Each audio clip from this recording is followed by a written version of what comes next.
Hey, I am Kyla. I am 17 years old and I am in high school. Like every high school kid, even I have a crush on someone very special. Jake. Jake is my senior and heartthrob. Every girl in my class has an eye on Jake, but I wish that he would be my boyfriend. I have been dreaming about him for months. How amazing would it be to date him? Wow! I cannot hide my feelings and convey this to Jake. But whenever I meet Jake, I am lost. I am a loser. That's what he must be thinking about me. Whenever I decide that I would get closer to him, my heart beats faster and faster. My whole body trembles and you know what? The only thing I do is fleeing away from him. That's terrible. One evening, after the school, I decided that I will step forward and tell Jake that I love him. And so I followed him to boys' locker room. To my awe, there was no one except me and Jake in the locker room. I hid myself behind some locker, but my eyes were on Jake. Oh, what a handsome guy I love. My heart was palpitating, uncertain of what was about to happen. I saw Jake opening his locker and taking his basketball clothes from it, and then he left. To my joy, his locker was not locked. I wanted to see inside. And I checked the locker room. There was no one, so I sneaked into Jake's locker. In his locker was a weird-looking scrapbook. I was eager to see what was inside, but as I opened the book, my eyes widened. I was left speechless. Jake's scrapbook had my photos changing clothes, sleeping, showering. Oh no! The guy I had a crush on was a stalker! Oh no! All of a suddenly, all my feelings towards him changed. But why? Why was Jake stalking me? Is he a psychopath? But just then, I heard footsteps. What explanation I had for being in boys' locker room? No, I needed to hide. I hid behind the lockers and saw the guard checking the room. And then, the guard locked the room. Oh no! I was struck in the boys' locker room. Should I shout and ask for help? Or should I just wait? I was up in a dilemma. What should I do? I decided to stay there. I had my bag with me, so I had food and water. Hours passed. It was getting late.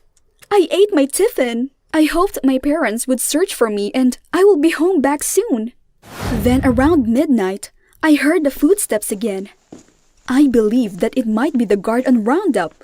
So I began to scream, "Help! Help me, please! I am locked in the locker room! Please help!"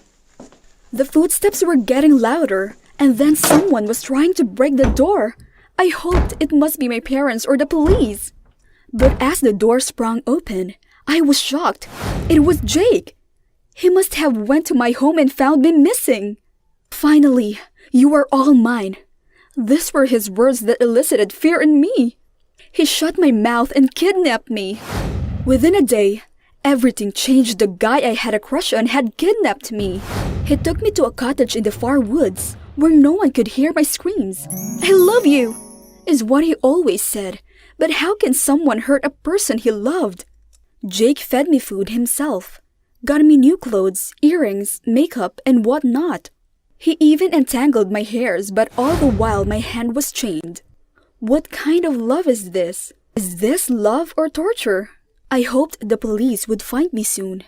Every morning, Jake checked my handcuffs and left for school. After school, he brought me my favorite food and gifts. At times, he even hugged me. Days passed and I started adapting for my new routine. I eagerly waited for Jake to arrive. I started liking his tight hugs. I liked the way he combed my hairs and also applied me nail paint. I began to think that this is what I always wanted. Someone who loved me so much. And all of a sudden, the feelings I had for Jake before fostered again. One morning, Jake left as usual, but he forgot to handcuff me. But I did not run away, rather I decided to clean the room, make food for Jake, and by the evening, I was eagerly waiting for Jake to arrive. And as Jake arrived, I hugged him and kissed him, but he did not seem to be happy. I asked him to eat the dinner, and when I asked how was it, he replied that it was okay. Just okay? Maybe he didn't like my cooking skills. As usual, he slept by my side, but this time I was hugging him tightly. Jake didn't seem to like all of this, but I loved it.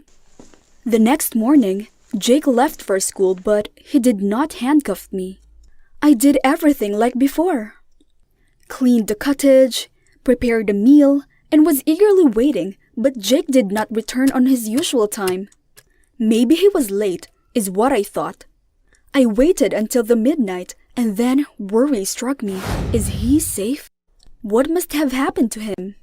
So I decided to search for Jake, and I walked the woods late in the night. Although I was always frightened by woods and deadly animals, but this time I was more frightened for Jake, and so I kept walking. I reached a road, and all of a sudden, some light struck me. It was a car, and someone from the car shouted, "This is the missing girl!"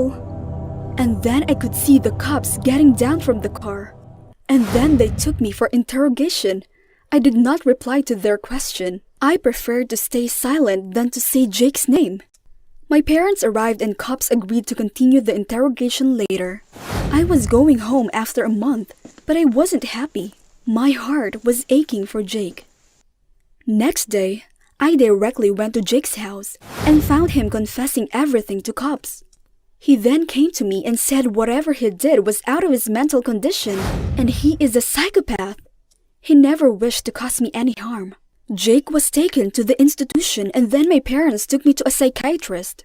I told him everything in detail, and he replied that I am suffering from Stockholm Syndrome, a mental disorder in which one tends to have feelings toward his kidnapper.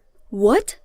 My treatment began just then, but I'm still not sure if it is a mental disorder or love. If you love my story, don't forget to subscribe this channel. Try to stay strong if